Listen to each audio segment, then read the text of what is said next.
ஆடி மாதம் வந்துட்டாலே கேப்பக்கூழ் ஞாபகம் வரும். ஸோ அந்த கேப்பக்கூழ் ஏன் குடிக்கணும் அப்படின்றது வந்துட்டு காரணம் என்னென்னா, அந்த பருவநிலை மாற்றம் வர்றதுனால கேப்பை வந்துட்டு உடம்புக்கு வந்துட்டு ஒரு நல்ல ஒரு ஆரோக்கியத்தை கொடுக்கும். அதில் நார்ச்சத்து, கால்சியம், இரும்பு சத்து இதெல்லாம் இருக்கிறதுனால அது நோய் எதிர்ப்பு சக்தியாக இருக்கும். ஸோ அதனால தான் இந்த கேப்பக்கூழ் ஆடி மாதம் வந்துட்டால் அதிகப்பட்ட இடங்களில் வந்துட்டு கொடுப்பாங்க. ஸோ பலரும் வந்துட்டு அதை சாப்பிட்றதுக்கு யோசிப்பாங்க. அதனால தான் என்ன பண்ணிட்டாங்கன்னா, நம்ம முன்னோர்கள் கோயிலில் வச்சு காய்ச்சி கொடுத்தா யாரும் வேண்டான்னு சொல்ல மாட்டாங்கன்னு சொல்லி. ஸோ அப்படிப்பட்ட கேப்பக்கூழை தான் இன்றைக்கி நம்ம வந்துட்டு செய்ய போகிறோம். இது வந்துட்டு அடிக்கடி செஞ்சு சாப்பிடுங்க. உடலுக்கு ரொம்ப குளிர்ச்சி, நல்ல ஆரோக்கியம், நோய் எதிர்ப்பு சக்தியை கொடுக்கறது. ஸோ அதனால் எப்படி செய்கிறதுன்னு பார்க்கலாமா? நாள் ராத்திரி வந்துட்டு உங்களுக்கு ஒரு 2 டம்ளர், அதாவது ஒரு 1 லிட்டர் வரைக்கும் கூழ் வேணும் அப்படின்னா ஒரு உங்கள் கை நிறைய மாவு எடுத்து ராத்திரியில் வந்துட்டு ஒரு 2 டம்ளர் தண்ணி ஊற்றி கரைச்சி வச்சிட்டிங்கன்னா இது புளிச்சிடும். அதுக்கப்புறமா நீங்கள் காலையில் எழுந்திரிச்சு இந்த மாதிரி இப்படி பார்க்கும்போது பாருங்கள் எப்படி புளிச்சு நிற்குதுன்னு. அப்புறமா வந்து நீங்கள் என்ன செய்யணுன்னா, இந்த அளவுக்கு திக்னஸ் வச்சுக்கோங்க. இந்த மாதிரி ராத்திரியே நம்ம கரைச்சி வச்சதுனால நல்ல முறையோடு கூடி நல்லாவே புளிச்சிருக்கு.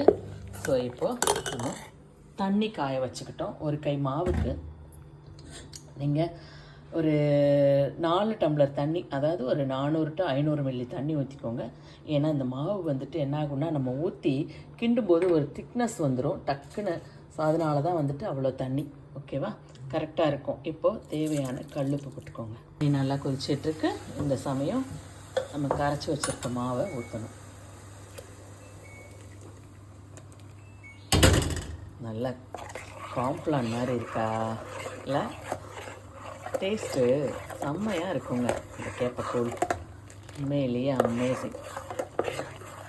கொஞ்சம் நேரம் கட்டி விழாமல் இருக்கிறதுக்கு கிண்டி விடுங்க. அந்த ஹீட் ஏற லைக்கு கொஞ்சம் கட்டி விழும். அதனால் கொஞ்சம் நேரம் அந்த மாதிரி கை எடுக்காமல் கிண்டி விடுங்க.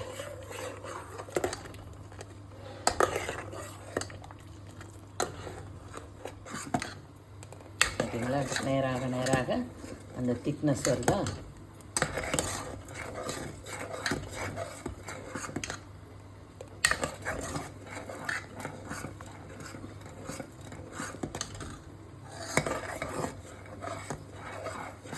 குக்கரை மூடி ஒரு 2 விசில் மட்டும் போடலாம். இதுக்கு முன்னாடி கொஞ்சம் சாதம் சேர்த்துக்கோங்க. சாதம் சேர்த்து இப்படி நல்லா மிக்ஸ் பண்ணிவிடுங்க.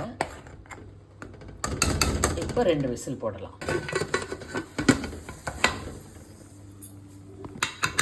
எஸ், ஃபுல் ஃப்ளேமில் வச்சுடுங்க. கூழை ஓப்பன் பண்ணி பார்க்கலாம். எஸ், கரெக்டாக இருக்குது பார்த்தீங்களா? அப்படியே நல்லா மசிச்சு விடுங்க. அந்த பருக்கையெல்லாம் வந்துட்டு நல்லா மசிச்சுடும்.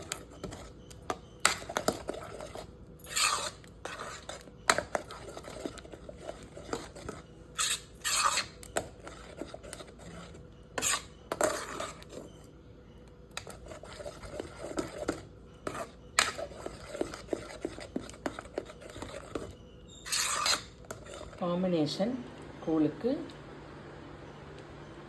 நல்ல ஒரு சூப்பர் டேஸ்ட்டு, எல்லாருக்கும் பிடிச்சது, நிறைய சத்துக்கள் நிறைஞ்சது.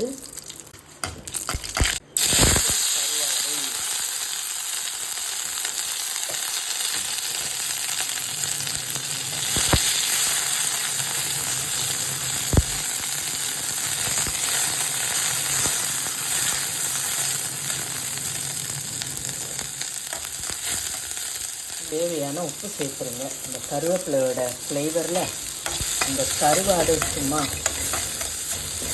பயங்கர மனமோட இந்த ருசியை அப்படியே அள்ளி கொடுக்குற மாதிரி இருக்கும். நெத்திலி கருவாடெல்லாம் வாரத்தில் ஒரு 2-3 நாளாவது எடுத்துக்கோங்க. ஓகே, மண்ணை கழுவுறதுக்கு கஷ்டமாக இருந்தது அப்படின்னா ஹாட் வாட்டரை வச்சு கொதிக்க வச்சுட்டு மஞ்சத்தூள் போட்டு இந்த கருவாடை மண்டைகளை கிள்ளி அப்படி போட்டு ஸ்பூனை வச்சு கிண்டினீங்கன்னா அந்த சுடு தண்ணியில் இந்த மண்ணெல்லாம் இறங்கிடும். அப்படியே நீங்கள் வந்துட்டு இப்படி வறுத்தீங்கன்னா அம்மியில் சோம்பு வந்துட்டு போட்டுக்கோங்க.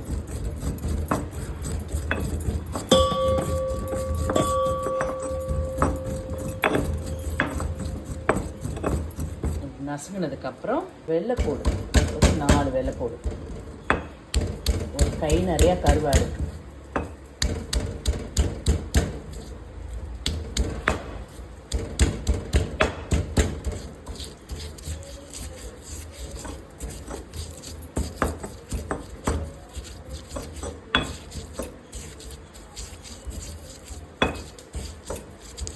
1/2 டீஸ்பூன் சோம்பு, 4-5 வெள்ளைப்பூடு, இந்த அளவுக்கு மட்டும் நசிக்கலாம். மிளகாத்தூள் ஒரு காரசாரமாக இருக்கும். இது ஒரு 3/4 டீஸ்பூன் போதும். கொஞ்சோண்டு தண்ணி விடுங்க.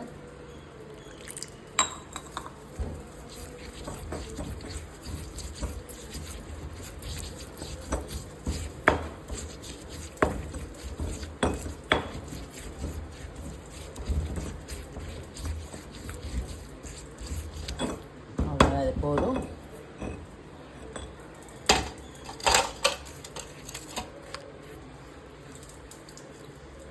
அப்படியே எடுத்து இந்த கருவாடில் போட்டுருங்க. அம்மியை கழுவி ஊற்றிடுங்க. அம்மி கழுவுன தண்ணியே போதும். நல்லா மிக்ஸ் பண்ணி விடுங்க. இப்போ ஆல்ரெடி நம்ம சேர்த்துட்டோம், பார்த்துட்டு போட்டுக்கலாம். ஃபுல் ஃப்ளேமில் வைங்க. சட்டுன்னு ஒரு 5 நிமிஷத்தில் தண்ணியெல்லாம் வற்றி அந்த காரம், இந்த பூண்டு சோம்போட ஃப்ளேவர்லாம் அந்த கருவாட்டில் இறங்கி சும்மா சூப்பராக இருக்கும். லைட்டாக உப்பு சேர்த்துக்கலாம். ஹைலைட்டு நம்ம வீட்டில் ஸ்டாக்காக செஞ்சு வச்சுருக்கிற கத்திரிக்காய் வத்தல். இந்த மாதிரி வத்தல்கள்லாம் வந்துட்டு நம்ம வீட்டுகளில் இருக்கும். இந்த மாதிரி ரெசிபி பண்ணையில் அதுக்கு வந்துட்டு ஆப்டாக இருக்கிறது வந்துட்டு இந்த மாதிரி வத்தல் வகைகள், துவையல், ஓகே, கருவாடு, இதெல்லாம் தான். ஸோ எப்போயுமே ரோட்டோரத்து கடையில் நீங்கள் போய் பார்த்தீங்கன்னா செம்ம டேஸ்டியாக கூழ் இருக்கும். அந்த கூழுக்கு ஏற்ற மாதிரி எச்சல் ஊறுற மாதிரி இந்த சைடிஷ் இருக்கும். ஸோ அதனால் நம்மளும் இதெல்லாம் வந்துட்டு இந்த வத்தல்லாம் போட்டு எடுத்து வச்சுக்கிறது வழக்கம். உங்களில் அந்த பழக்கம் இருக்கா என்னன்னு தெரியல. இல்லைன்னா கொஞ்சம் இதெல்லாம் வந்துட்டு செஞ்சு வச்சுக்கோங்க. ஸோ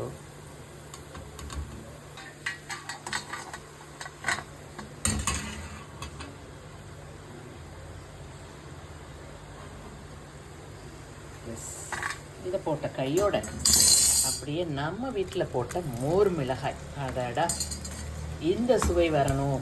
இப்படி வந்துட்டு உப்பு கம்மியாக மோரோட மணத்தோட பொரிக்கும் போதே வந்துட்டு நெய் வாசனை அடிக்கணும். மோர் மிளகாய் சாப்பிட்டா வாவ் அப்படின்னு சொல்லணுன்னா நீங்கள் வந்துட்டு வீட்டில் போடணும். போட தெரியாதேங்க ரெசிபி இருக்கான்னா என்னோடய சேனலில் தரேன். செம்ம டேஸ்டியாக இருக்கும். போட்டு ரெடி ஆயிடுச்சு. ஸோ அது வந்துட்டு பிகினிங்லேருந்து எண்டு வரைக்கும் வந்துட்டு நான் பொரிக்கிற வரைக்கும் காமிச்சிட்டேன். ஓகே, ஸோ இதையும் எடுத்துக்கலாம்.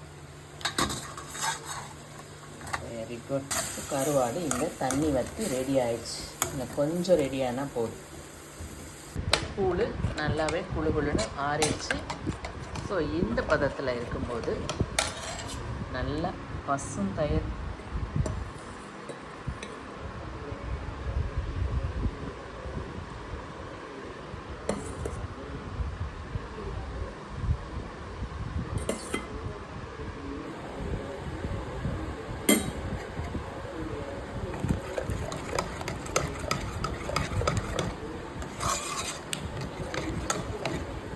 அட்டகாசமான ஒரு கூழ் அமேசிங்காக ரெடி.